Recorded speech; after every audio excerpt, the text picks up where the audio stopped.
Test 3.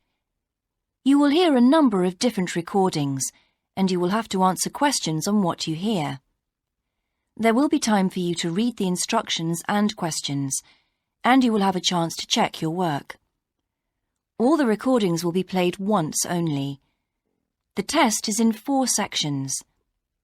At the end of the test, you will be given 10 minutes to transfer your answers to an answer sheet. Now turn to Section 1. Section 1.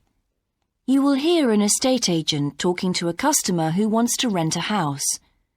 First, you have some time to look at questions 1 to 8.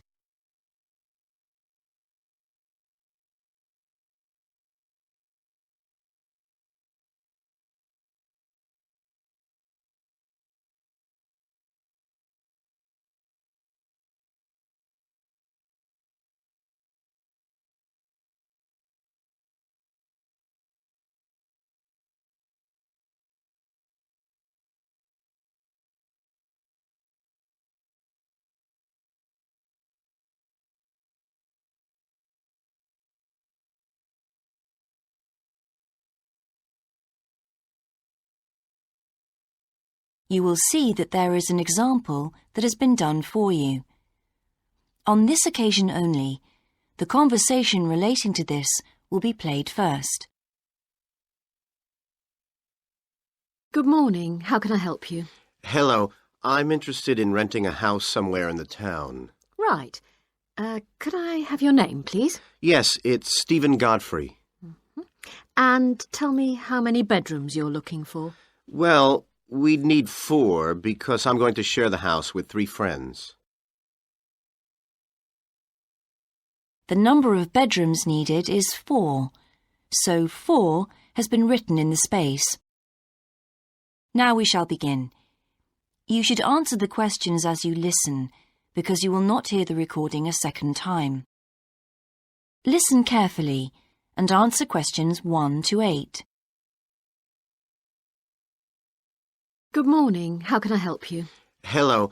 I'm interested in renting a house somewhere in the town. Right. Could I have your name, please? Yes, it's Stephen Godfrey. And tell me how many bedrooms you're looking for. Well, we'd need 4 because I'm going to share the house with 3 friends. OK. There are several of that size on our books. They mostly belong to families who are working abroad at the moment. What about the location? It'd be nice to be central. Oh, that might be difficult, as most houses of that size are in the suburbs. Still, there are a few. What's your upper limit for the rent? We'd like something around £500 a month, but we could go up to £600 if we have to. But we can't go beyond that. Do you know how long you want to rent the house for? The minimum let is 6 months, as you probably realise. We're at college here for 2 years, and we don't want to have to move during that time if we can avoid it. Right. And how soon do you want to move in? All our lets start on the 1st of the month. Well, as soon as possible, really, so that means September 1st. OK. Let me have a look at what we've got. We have photographs of all the houses on our book, so you can get an idea of what they're like. There's this one in Oakington Avenue at £550 a month, combined living room and dining room with a separate kitchen. It doesn't have a garage, though you can park in the road. We'd prefer to have one if possible. Right. Then have a look at this house in Mead Street. It's got a very large living room and kitchen, bathroom, cloakroom. How much is it? That one's £580. It's very well furnished and equipped. It also has plenty of space for parking, and it's available for a minimum of a year. Oh, and there's a big garden. I don't think we could cope with that, to be honest. We'll be too busy to look after it. OK. Then there's this older house in Hamilton Road. Living room, kitchen, diner, and it has a study. £550 a month. That looks rather nice. But whereabouts in Hamilton Road? Towards the western end. Oh, that'll be very noisy. I know the area. Yes, it's pretty lively, but some people like it, though. Well, what about this house in Devon Close? That looks lovely. There's a big demand for houses in that area, so prices tend to be quite high. But this one hasn't been decorated for a few years, which has kept the rent down a bit. It's got a living room, dining room and small kitchen, and it's $595 a month. I think it would suit you from what you've said. It sounds fine.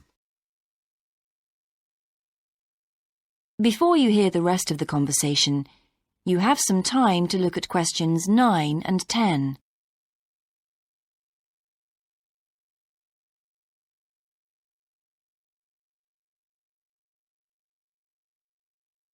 Now listen and answer questions 9 and 10.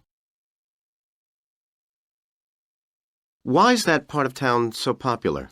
Well, there's a big scheme to improve the district, and it'll soon have the best facilities for miles around. What sort of thing?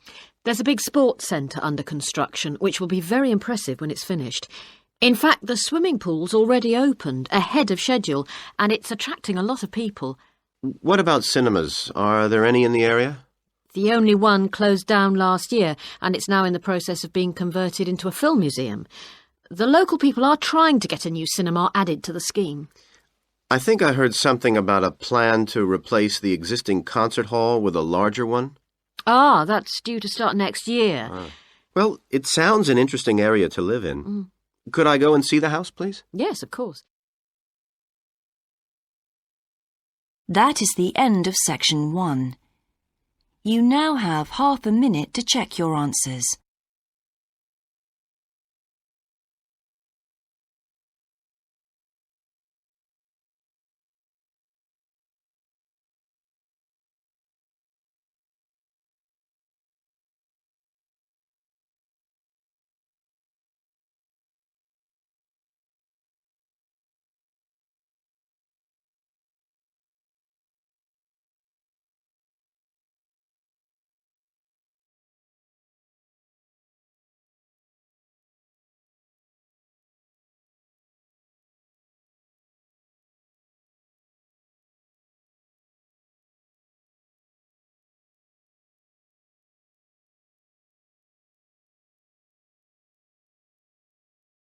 Section 2. You will hear a man talking on the radio about a national arts centre. First, you have some time to look at questions 11 to 16.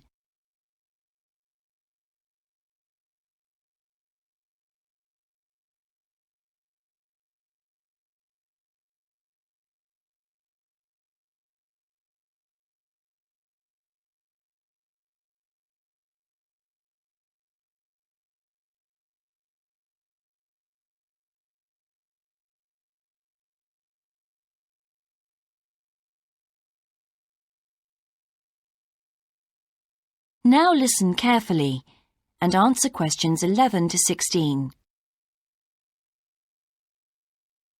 Hello, and welcome to Focus on the Arts.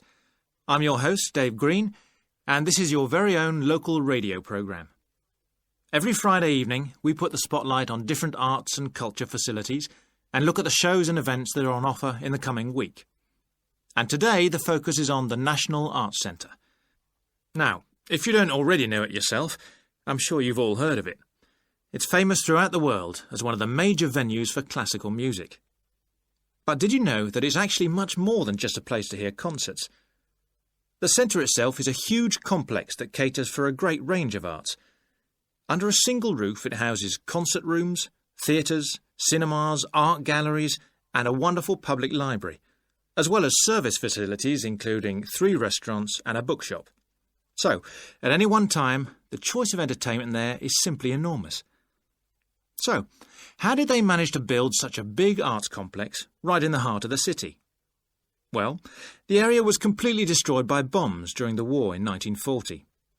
So the opportunity was taken to create a cultural centre that would be what they called the city's gift to the nation. Of course, it took a while for such a big project to get started, but it was planned in the 60s, built in the 70s, and eventually opened to the public in 1983. Ever since then, it has proved to be a great success. It's not privately owned, like many arts centres, but is still in public hands. It's run by the City Council. Both our National Symphony Orchestra and National Theatre Company were involved in the planning of the project, and they're now based there, giving regular performances every week. And as the centre is open 363 days of the year, there are plenty of performances to choose from. Before you hear the rest of the broadcast, you have some time to look at questions 17 to 20.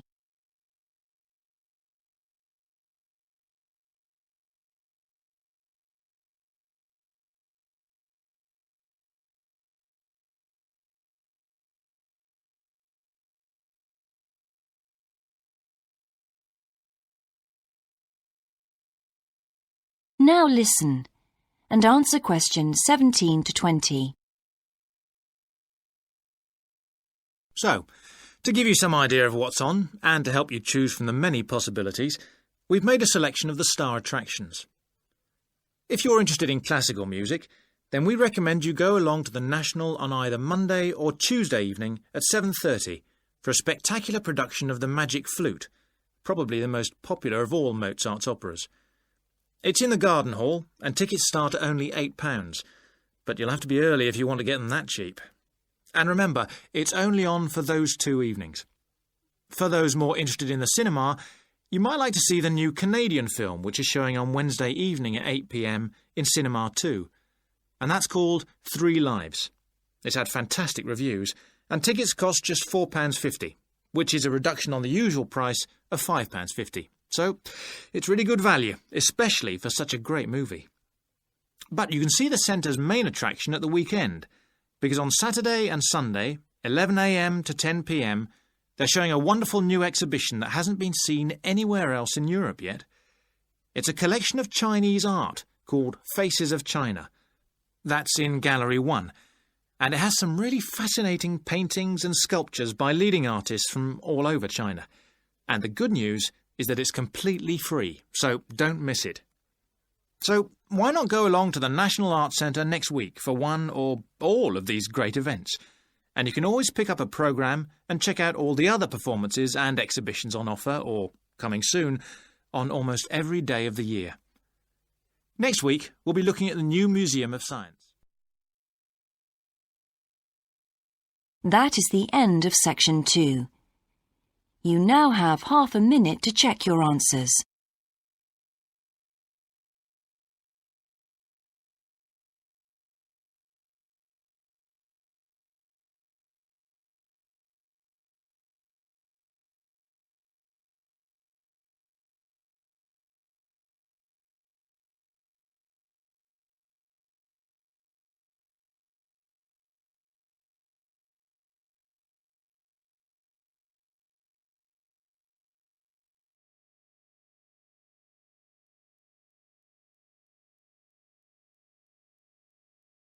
Section 3. You will hear a university tutor and a new student called Paul discussing Paul's work experience and Latin American Studies course. First, you have some time to look at questions 21 to 26.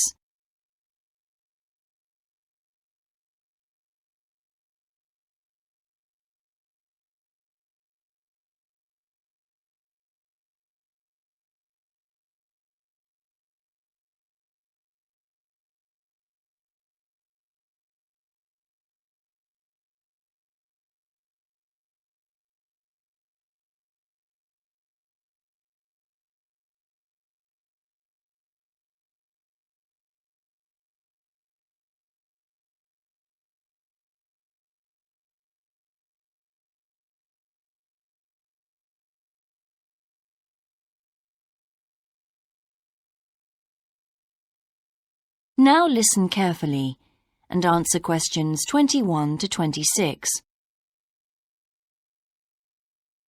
I've been reading your personal statement, Paul. First, let's talk about your work experience in South America. What took you there? Was it to gain more fluency in Spanish? Well, as I'm combining Spanish with Latin American studies, my main idea was to find out more about the way people lived there. My spoken Spanish was already pretty good, in fact. So you weren't too worried about language barriers? No. In fact, I ended up teaching English there, although that wasn't my original choice of work. I see. How did you find out about all this?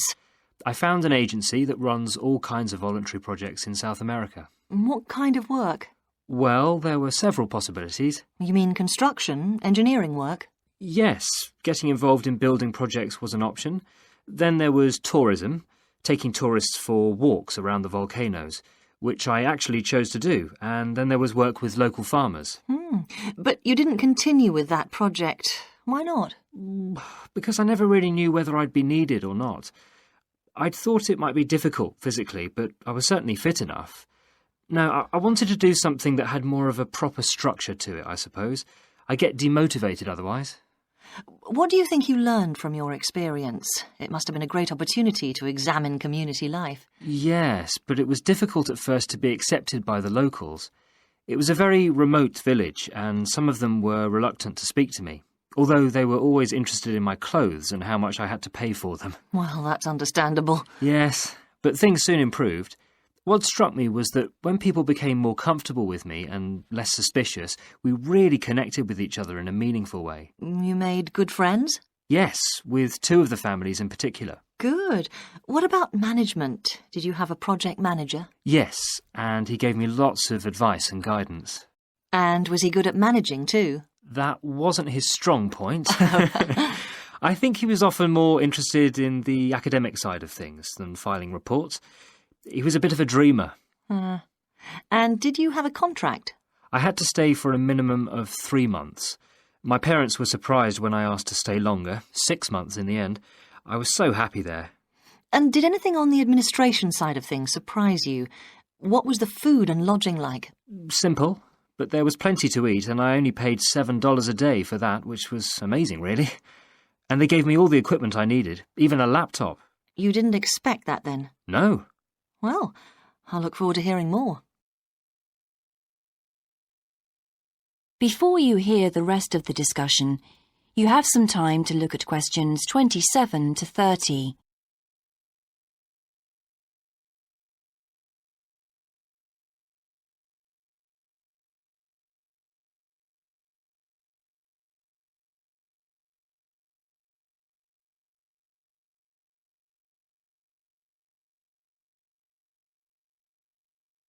Now listen and answer questions 27 to 30. But now let's look at these modules. You'll need to start thinking about which ones you'll definitely want to study. The first one here is Gender Studies in Latin America. It looks at how gender analysis is reconfiguring civil society in Latin America. Women are increasingly occupying positions in government and in other elected leadership positions in Latin America. I think you'd find it interesting. If it was to do with people in the villages rather than those in the public sphere, I would. OK. What about second language acquisition? Do you think I'd find that useful? Well, you've had some practical experience in the field. I think it would be. I hadn't thought about that. I'll put that down as a definite then. OK. What about Indigenous women's lives? That sounds appropriate. I thought so too, but I looked at last year's exam questions and that changed my mind. Don't judge the value of the course on that. Maybe talk to some other students first, and we can talk about it again later. OK. Yes, and lastly, will you sign up for Portuguese lessons? My Spanish is good, so would I find that module easy? Not necessarily. Some people find that Spanish interferes with learning Portuguese, getting the accent right too. It's quite different in a lot of ways. Well, I'd much sooner do something else then. All right. Now, what we need to do is make a... That is the end of section 3. You now have half a minute to check your answers.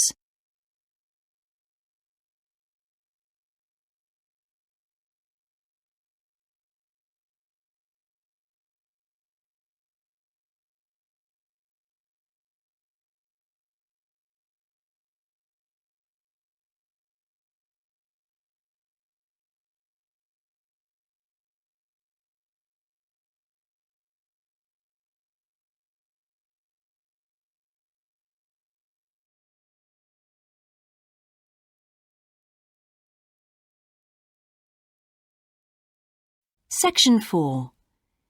You will hear a lecture about success in business systems.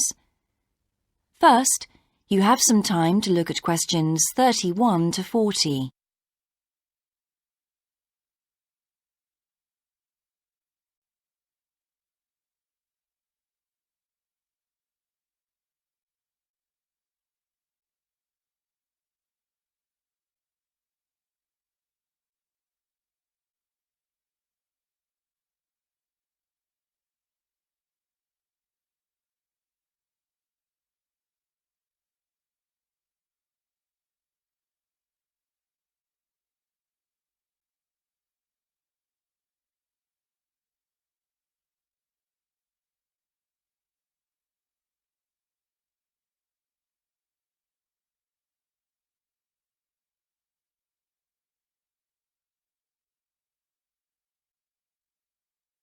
Now listen carefully and answer questions 31 to 40. Good morning, everyone. In the last few lectures, I've been dealing with business finance, but now I'm going to move on to business systems. And in today's lecture, I'm going to talk about what can go wrong when businesses try to copy their own best practices. Once a business has successfully introduced a new process, managing a branch bank, say, or selling a new product, the parent organization naturally wants to repeat that success and capture it, if possible, on a bigger scale. The goal, then, is to utilize existing knowledge and not to generate new knowledge. It's a less glamorous activity than pure innovation, but it actually happens more often, as a matter of fact. However, surprisingly, getting things right the second time is not necessarily any simpler than it was the first time. Now, there's been a lot of research into how companies can repeat their previous successes, and it certainly hasn't been confined to the United States. It seems that most large industries are trying to repeat their own successes and manage the knowledge they've acquired. But even so, it has been shown that the overwhelming majority of attempts fail. A host of studies confirm this, covering a wide range of business settings: branch banks, retail stores, real estate agencies, factories, call centers, to name but a few. So why do so few managers get things right the second or third time? Let's consider one reason for failure: placing too much trust in the people who are running the successful operation, the experts, shall we say. Managers who want to apply existing knowledge typically start off by going to an expert, such as the person who designed and is running a successful department store, and picking their brains.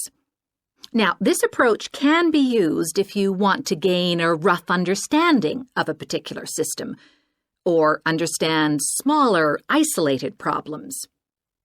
The trouble is, even the expert doesn't fully grasp the whole thing, because when it comes to complex systems, the individual components of the process are interwoven with one another. The expert never has complete access to the necessary information. And the situation's complicated even further by the fact that experts are usually not aware of their own ignorance. The ignorance can take various forms. For instance, a lot of details of the system are invisible to managers. Some may be difficult to describe, learned on the job, and well known by workers, perhaps, but impossible to describe in a way that's helpful.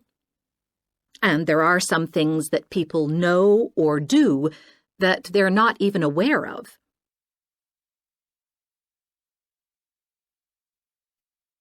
Now, let's consider two types of mistake that can occur when a manager actually starts to set up a duplicate system to replicate a successful process. Firstly, perhaps he forgets that he was just trying to copy another process and starts trying to improve on it. Another mistake is trying to use the best parts of various different systems in the hope of creating the perfect combination. Unfortunately, attempts like these usually turn out to be misguided and lead to problems. Why?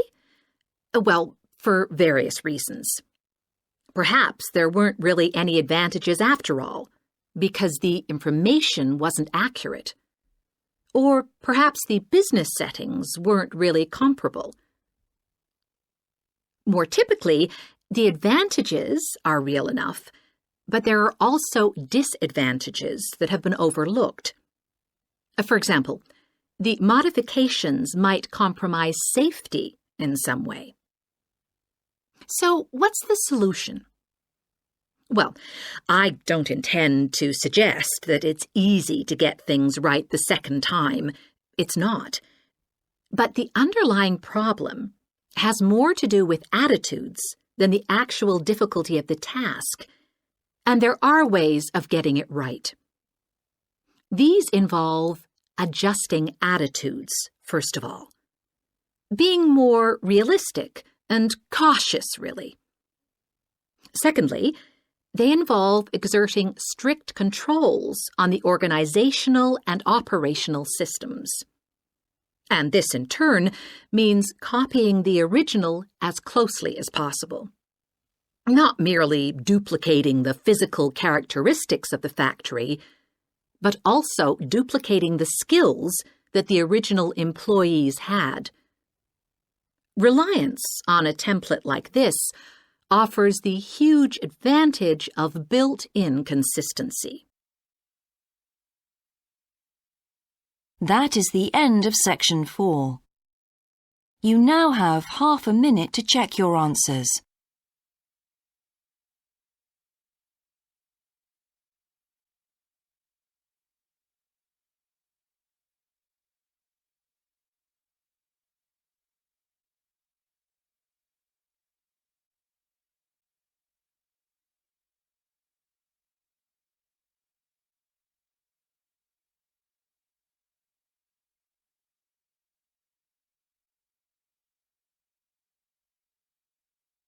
That is the end of the listening test.